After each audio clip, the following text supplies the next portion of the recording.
الحمدللہ رب العالمین والصلاة والسلام علی سید الرسل وخاتم النبیین وعلی آلہ واصحابہ واتباعہ اجمعین اما بعد۔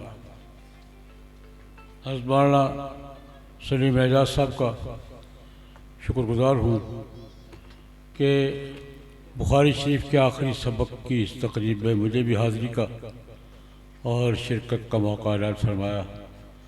انہیں مدرسے کے تمام منتظمین کو، تمام طلباء کو، اساتذہ کو اور بالخصوص اپنے بھتیجے کو، مولانا سلیم اعجاز صاحب کا بیٹا کون ہے بھائی،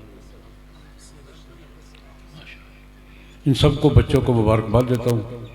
اللہ رب العزت نے تعلیم کے ایک بڑے مرحلے کی تکمیل نصیب فرمائی۔ تعلیم ختم کبھی نہیں ہوئی، تعلیم تو مرتے دم تک جاری رہتی ہے۔ ایک بڑا مرحلہ مکمل ہوا ہے، اللہ پاک ان کو مبارک کرے۔ اس موقع پر حضرت مولانا امجد خان صاحب بڑی خوبصورت گفتگو فرما چکے ہیں۔ میں مختصراً دو باتیں ان طلباء سے اور ایک بات عمومی طور پر جو بات میرے ذمہ حضرت مولانا سلیم اعجاز صاحب نے لگائی ہے اس کی مناسبت سے ایک بات وہ عرض کروں گا۔ پہلے ان طلباء سے، انہوں نے بخاری شریف کی روایت آخری پڑھی ہے اور بخاری شریف مکمل کی ہے، اللہ مبارک کرے۔ ایک بات تو یہ عرض کروں گا کہ انہوں نے اپنی سند بیان فرمائی ہے، حضرت مولانا سلیم اعجاز صاحب، حضرت مولانا علی احمد صاحب اور اکابر کے ذریعے اپنی سند کی، کیونکہ میں بھی بطور سبق کی حدیث سنی ہے میں نے، تو ایک سند میں بھی شریک کر رہا ہوں ان کو۔ میں نے بخاری شریف پڑھی ہے، والد محترم حضرت مولانا محمد سرفراز صفدر قدس اللہ سرہ العزیز سے انہوں نے بخاری شریف پڑھی ہے، حضرت مولانا سید حسین بن بدری رحمۃ اللہ علیہ، حضرت مولانا اعجاز علی صاحب رحمۃ اللہ علیہ، آگے حضرت شیخ الہند سے سند مشترک ہے، لیکن ایک سند اور بھی ہے۔ والد محترم حضرت مولانا محمد سرفراز خان صفدر قدس اللہ سرہ العزیز کو حدیث کی تلمذ اور روایت کا شرف حاصل ہے رئیس الموحدین حضرت مولانا حسین علی رحمۃ اللہ علیہ سے۔ وہ شاگرد تھے حضرت مولانا رشید احمد گنگوہی رحمۃ اللہ علیہ سے۔ یہ اس سند سے ذرا بالا سند ہے اور یہ بڑے اعزاز سے ذکر کیا کرتے ہیں۔ ایک سند کا اور ذکر کر دیتا ہوں۔ مجھے الحمدللہ 10-11 محدثین سے روایت حدیث کے تلمذ کی بھی اور روایت کی اجازت بھی حاصل ہے۔ ان میں ایک مکہ مکرمہ کے بڑے محدث تھے الشیخ ابو الفیض محمد یاسین الفادانی المکی الشافعی رحمہ اللہ تعالی۔ مجھے مشافہتاً ان سے تلمذ کے اور روایت حدیث کی اجازت کا شرف حاصل ہے۔ وہ شاگرد تھے اپنے وقت کی عظیم محدثہ الشیخہ احمد اللہ محدثہ دہلویہ قدس اللہ سرہ العزیز۔ یہ بیٹی ہیں حضرت شاہ عبد الغنی محدث دہلوی رحمۃ اللہ علیہ کی۔ اپنے والد محترم کی شاگرد بھی ہیں، علمی جانشین بھی سمجھی جاتی ہیں اور ان سے حدیث کی روایت بھی کرتی ہیں، اور اس خاتون نے تقریباً 5 صدی مکہ مکرمہ میں حدیث پڑھائی۔ وہ شاگرد اپنے والد محترم شاہ عبد الغنی کی، وہ شاہ محمد اسحاق کی، وہ شاہ عبد العزیز کی۔ تو میں یہ 2 سندیں بھی ان کے ساتھ شریک کر رہا ہوں۔ ایک بات تو یہ، دوسری بات، امام بخاری رحمۃ اللہ علیہ نے آخری روایت جو بیان کی ہے، 2 کلموں کی فضیلت بیان فرمائی ہے، سبحان اللہ و بحمدہ، سبحان اللہ العظیم۔ اللہ کے ذکر کے کلمے ہیں، جملے ہیں، ان کی فضیلت ذکر فرمائی کہ جناب نبی کریم صلی اللہ علیہ وسلم نے ارشاد فرمایا 2 کلمے ہیں، اللہ کو بہت پسند ہیں، زبان پر ہلکے پھلکے ہیں، میزان پر بڑے وزنی ہوں گے، ترازو پر بہت وزنی ہوں گے۔ وہ 2 کلمے کیا ہیں؟ سبحان اللہ و بحمدہ، سبحان اللہ العظیم۔ یہ حدیث امام بخاری اس سے پہلے بھی بخاری شریف میں 2 دفعہ بیان کر چکے ہیں، یا تیسری دفعہ بیان کی ہے۔ کیوں بیان کیا ہے؟ بس یہ سوال ان کے ذہن میں ڈالنا چاہتا ہوں۔ پہلے بیان کر چکے ہیں کہ تیسری مرتبہ یہ حدیث کیوں بیان کی ہے، اس کا عنوان مقصد کیا ہے؟ کیونکہ ہمارا بخاری شریف میں سب سے امام بخاری نے روایت بیان کیوں کی ہے جی؟ جو عنوان بیان کیا تھا تعلق کیا ہے؟ ایک اصولی بات طلباء سے بھی اور آپ سب سے بھی، امام بخاری رحمۃ اللہ علیہ نے کتاب کا آغاز کتاب الایمان سے کیا ہے۔ بخاری شریف کی پہلی کتاب کیا ہے؟ ایمان، اور اختتام کس پہ کیا ہے؟ کتاب التوحید والرد علی الجہمیہ، یہ اس کی روایت ہے۔ آغاز بھی ایمان سے، اختتام بھی کس پر؟ ایمان پر۔ بخاری شریف کا آغاز بھی کس پر ہے؟ ایمان پر۔ اختتام بھی کس پر ہے؟ ایمان پر۔ ایمان آغاز میں کتاب الایمان میں ایمانیات بیان کی ہیں کہ کون سا عقیدہ درست ہے، کس چیز پہ ایمان لانا ضروری ہے، اور آخر میں غلط عقائد اور غلط تعبیرات کا رد کیا ہے۔ عنوان یہ ہے کتاب التوحید والرد علی الجہمیہ وغیرہ۔ امام بخاری نے ایک بات سمجھائی ہے کہ ایمان صرف اس بات کا نام نہیں، نفی بھی ضروری ہے۔ ایمان صرف اس بات کا نام نہیں ہے کہ یہ ہے، یہ نہیں ہے یہ بھی ضروری ہے۔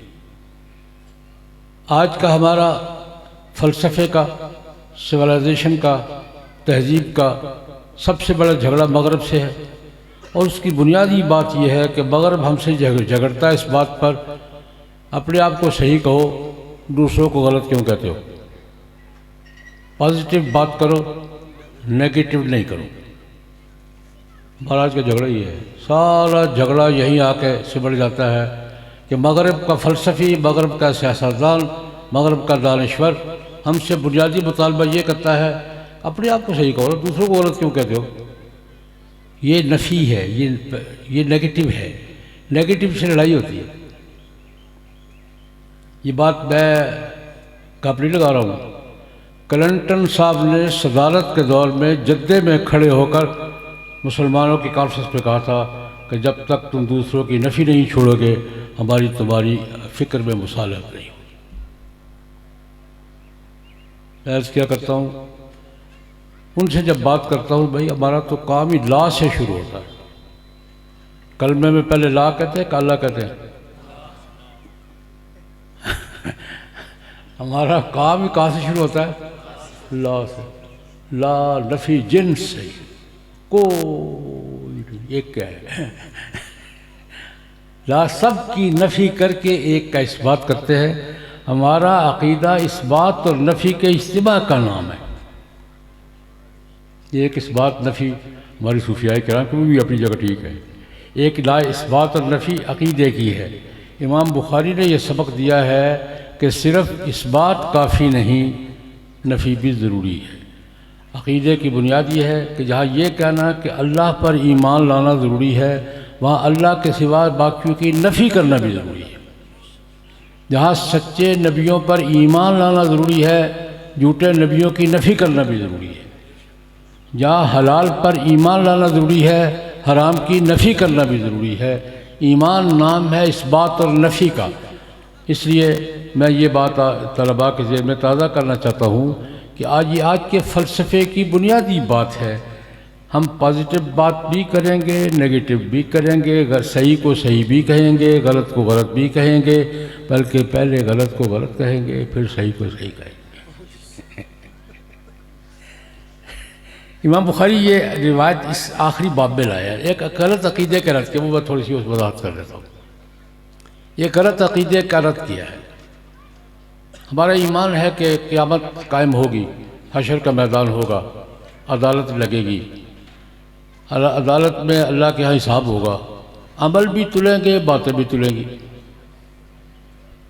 وہاں کیا تلے گا؟ عمل بھی، باتیں بھی۔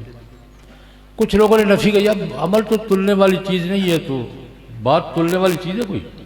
بات منہ سے کی گئی، تلنا کیا ہے؟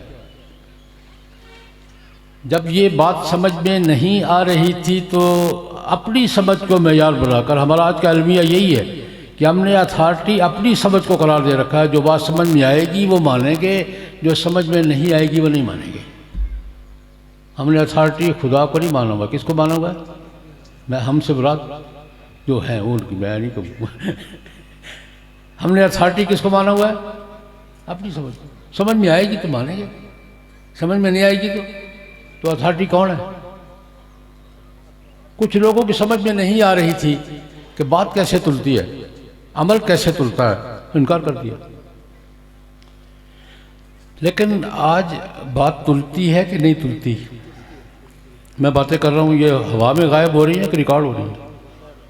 ان کا وزن بھی ہو رہا ہے، کتنے جے بی ہے یہ، وزن بھی ہو رہا ہے کہ نہیں ہو رہا؟ میں ہاتھ ہلا رہا ہوں، بیٹھا ہوں، یہ فضا میں تحریر ہو رہا ہے یا ریکارڈ ہو رہا ہے؟ اور جب اس کی ویڈیو بنے گی تو اس کا وزن بھی ہوگا کہ نہیں ہوگا؟ نہیں سمجھ میں آتی تھی، نہیں آتی تھی یار، آج سمجھ میں آ رہی ہے۔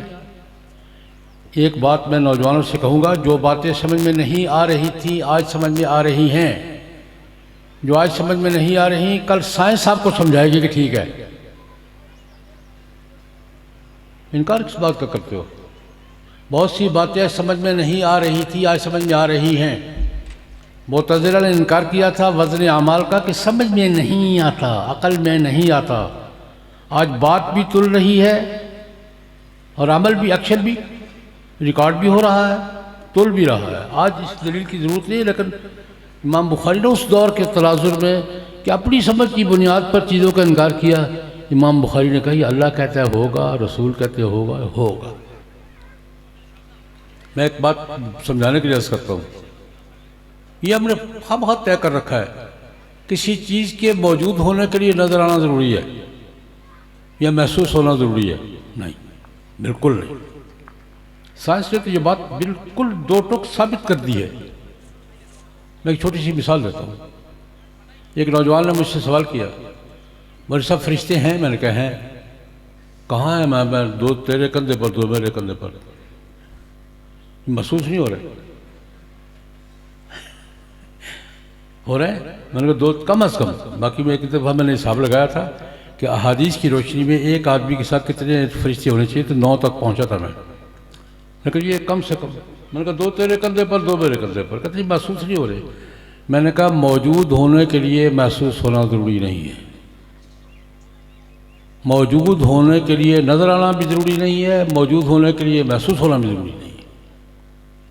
میں نے کہا دیکھو، میں نے کہا جیب میں موبائل ہے؟ کہتا ہے۔ میں نے کہا امریکہ کسی سے بات کر لو گے؟ کر لوں گا۔ تمہاری بات پہنچے گی؟ پہنچے گی۔ اس کی آئے گی؟ آئے گی۔ تم اس کی فوٹو دیکھو گے؟ دیکھوں گا۔ وہ تمہاری فوٹو دیکھے گا۔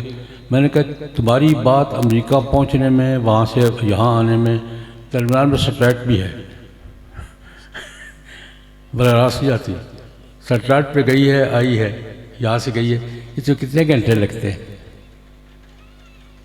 کیا جی؟ سورس بتا دو کیا ہے؟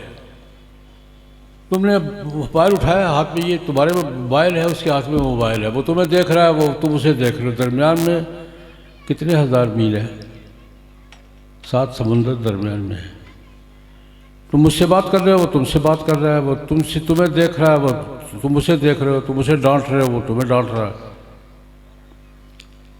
یہ اس کے ہاتھ میں ہے، درمیان میں سورس کیا ہے؟ میری بات سمجھ آ رہی ہے؟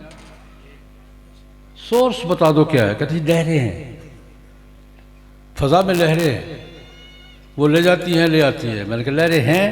کہتے ہیں ورک کرتی ہیں؟ کرتی ہیں۔ میں نے کہا جام بھی ہو جاتی ہے؟ ہو جاتی ہے۔ کھل بھی جاتی ہیں؟ کھل بھی جاتی ہے۔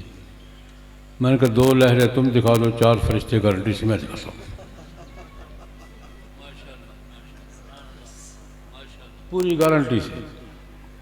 2 لہریں تم دکھا دو جو ورک کر رہی ہے، تم استعمال کر رہے ہو، میں استعمال کر رہا ہوں۔ کون ہے جو نہیں استعمال کر رہا؟ لہریں موجود ہیں، کام کر رہی ہے، نہ نظر آ رہی ہے، نہ یہ پتہ ہے کہ کالی ہیں سفید ہے، نہ یہ پتہ ہے میٹھی ہیں کہ پھیکی ہیں، نہ یہ پتہ ہے کہ گرم ہے کہ ٹھنڈی ہے، پتہ ہے؟ کام کر رہے نہیں کر رہے؟ موجود ہے، نظر آ رہی، موجود ہیں۔ یہ ابھی کیا کیا مفروضہ بنا رکھا ہے، موجود ہونے کے لیے نظر آنا ضروری ہے؟ جی نہیں نہیں نہیں۔ ایک چھوٹی سی مثال اور شامل کر دیتا ہوں۔ کرونا ابھی ہے کہ ختم ہو گیا؟ میں نے ایک ڈاکٹر صاحب سے کہا کہ کرونا کہاں ہے؟ کرونا مجھے کرونا دکھا دو کدھر ہے، یہ اس کو ہوا ہے؟ میں نے کہا ہوا ہے، یہ اس کا نتیجہ ہے۔ کرونا کا ورق تم چیک کر رہے ہو، کرونا کدھر ہے؟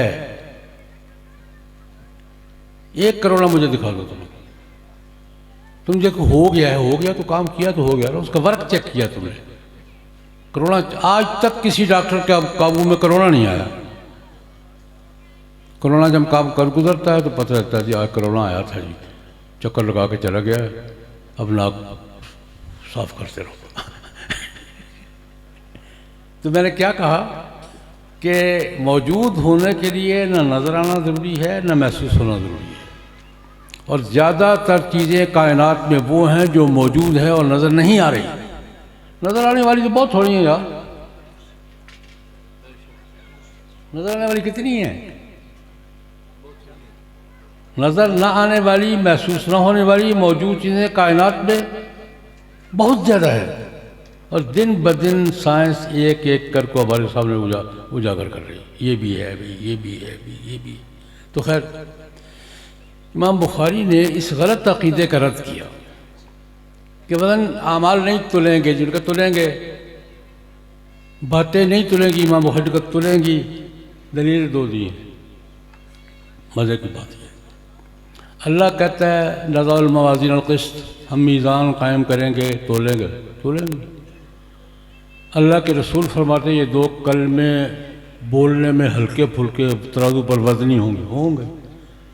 تو ہماری دلیل کیا ہے؟ قرآن اور حدیث۔ اللہ کہتا ہوگا ہوگا، اللہ کے رسول کہتے ہوگا ہوگا۔ امام بخاری نے کوئی تیسری دلیل دی ہے؟ دو ہی دلیل دی ہے، ان اعمال بنی آدم وقول یوزن، اور دلیل میں کیا لائے ہیں؟ ایک قرآن پاک کی آیت، 10 آیتیں ہیں، 20 حدیثیں ہیں، ایک قرآن پاک کی آیت لائے ہے وَنَضَعُ الْمَوَازِينَ الْقِسْطَ، اور ایک حدیث لائے ہیں ثقیلتان فی المیزان، منہ سے بولے جانے والے دو جملے ہیں، ترازو پر بڑے وزنی ثابت ہوں گے۔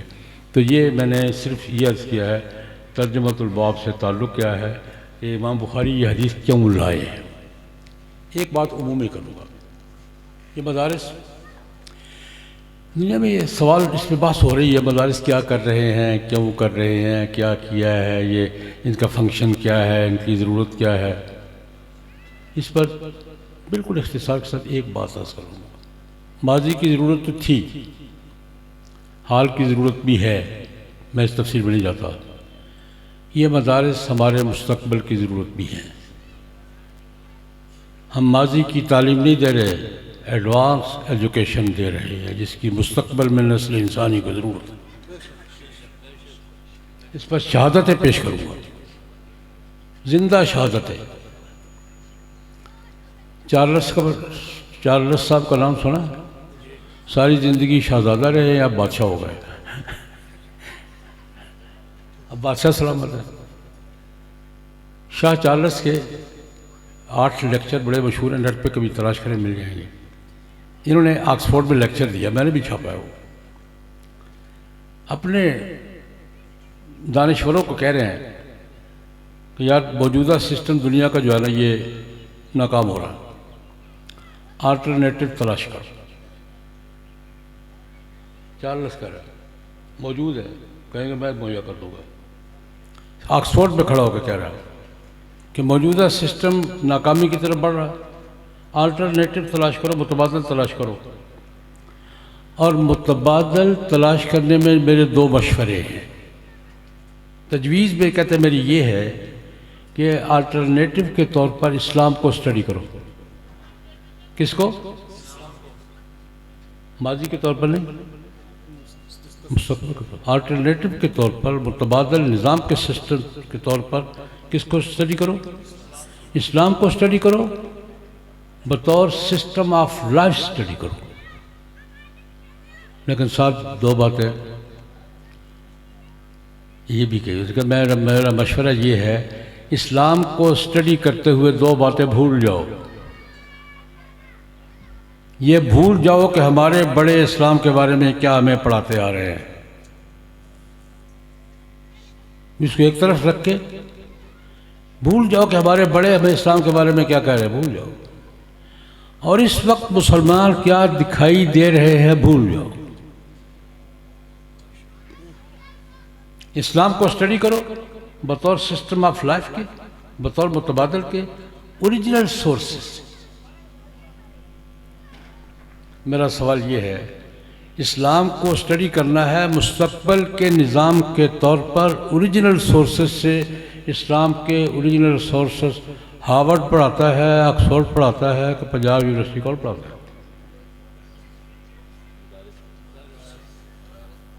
کون پڑھاتا ہے؟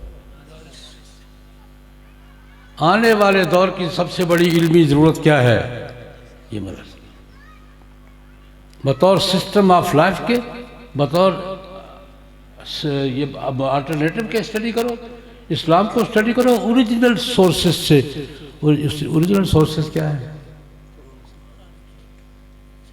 میں ایک بات درمیان میں اور شامل کر دوں، ہمارا آج کا المیہ یہ، میں تعلیم یافتہ دوستوں سے عرض کرنا چاہوں گا، ہم اسلام اول تو پڑھتے نہیں ہیں، پڑھتے ہیں تو سیکنڈری سورسز سے پڑھتے ہیں۔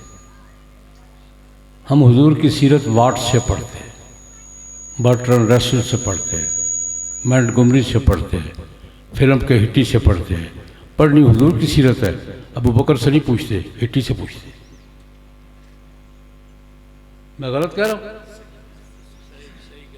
ہمارا source of education, source of information دین کے بارے میں، رسول اللہ کے بارے میں قرآن نہیں ہے، واٹ ہے، مونٹگومری ہے، برٹرن رسل ہے، زگول زہر ہے، فلم کے ہٹی ہے۔ ہم اسلام کون سے پڑھتے ہیں؟ وہ جو پڑھاتے ہیں، پھر اب آگے اگلتے بھی وہی ہے۔ تو میں نے پہلی بات کیا کی چارلس کے حوالے سے کہ اسلام کو اگر بطور سسٹم اسٹڈی کرنا ہے اور اوریجنل سے کرنا ہے تو یہ اوریجنل سورسز، آپ اس کی تعلیم آپ کو کہاں ملے گی؟ ہمارے چیف جسٹس صاحب تھے، اللہ پاک سلامت رکھے، جسٹس افتخار محمد چودھری، یاد ہے؟ بڑا درالے کا چیف جسٹس تھا۔ ان کے ایک کیس کا حوالہ ہو گیا، ایک کیس تھا کرپشن کا، ریکارڈ پر ہے یار، کرپشن کا، میگا کرپشن تھی کوئی، اس کا کیس تھا۔ اس میں ریمارکس بھی انہوں نے کہے جو اخبارات میں آئے۔ انہوں نے کہا کہ یار ہمارے ملک کا سب سے بڑا مسئلہ کرپشن ہے، تھا یا ہے؟ کم ہو رہا ہے، بڑھتا جا رہا ہے۔ ہمارے ملک کا سب سے بڑا مسئلہ کیا ہے؟ کرپشن۔ اور ہمارے ملک کا یہ ساری بات ایک ہی ہے، گڈ گورننس۔ مسئلہ ہمارا سب سے بڑا کرپشن کا ہے اور ضرورت ہماری کیا ہے؟ گڈ گورننس کی۔ یہ دو جملے کیا کہ جسٹس صاحب نے فرمایا کہ ان دونوں باتوں کو سیکھنے کے لیے ہمیں حضرت عمر کے دروازے پہ جانا پڑے گا۔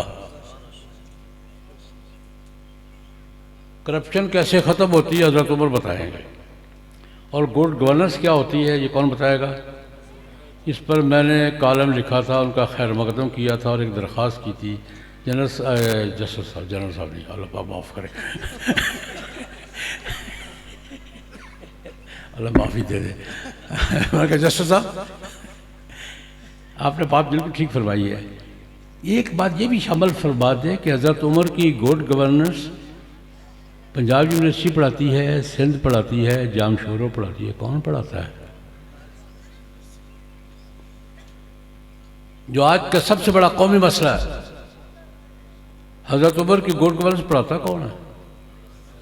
جام Shoro medical university, Peshawar university, یہ انوار العلوم پڑھاتا ہے۔ ابھی یہ حضرت عمر کی گڈ گورننس ہی پڑھی ہے انہوں نے۔ ہماری آج کی قومی ضرورت میں بھی سب سے بڑی ضرورت کیا ہے؟